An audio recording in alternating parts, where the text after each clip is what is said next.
Pagbisita ni Senator Alan Peter Cayetano sa South Central School, Barangay San Vicente, Gapan City ay nagbigay ito ng halagang 150,000 pesos para sa samahan ng mga tricycle driver, kung saan ito ay sa ilalim ng programang Toda Pasada ng provincial government sa pangunguna ni Governor Aurelio Oy Umali.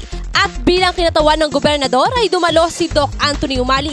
Kasama din ang head ng PICEDO o Provincial Cooperative Enterprise Development Office na si Doc Ray Sarmiento.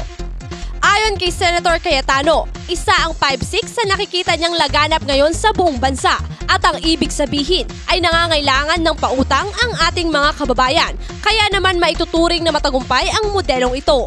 So isang nakita ko sa ating buong bansa, laganap ang 5-6. So ibig sabihin, nangangailangan ng pautang ang ating mga kababayan at ibig sabihin successful ang modelo nila.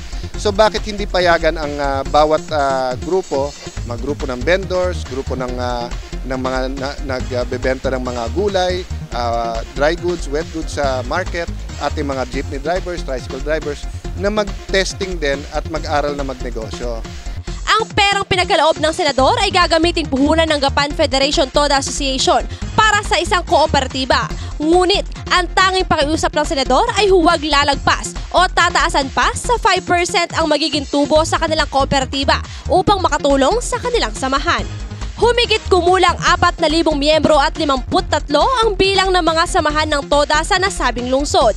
Ayon nga kay Edgar Ordonis ng San Lorenzo Toda na ang takbo ng pamumuhay ng isang magta-tricycle driver ay lubhang napakahirap at kumikita ng sasapat lang at kulang pa para buhayin ang isang pamilya.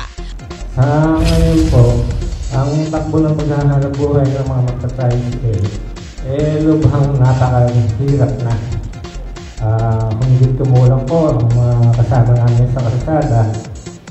Kumikita lang po siguro yan ang halos sasapat lang o kulang pa sa bibig ng pamilya.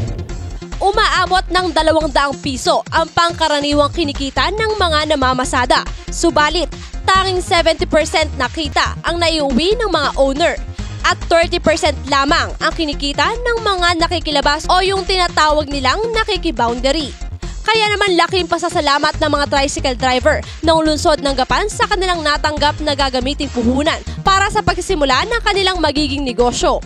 Kami po ay tutwa at inyong pinanglakan na kami ay matalaw dito po sa lungsod ng Gapan at kami ang inyong napili na unahin para kami ay dalawin.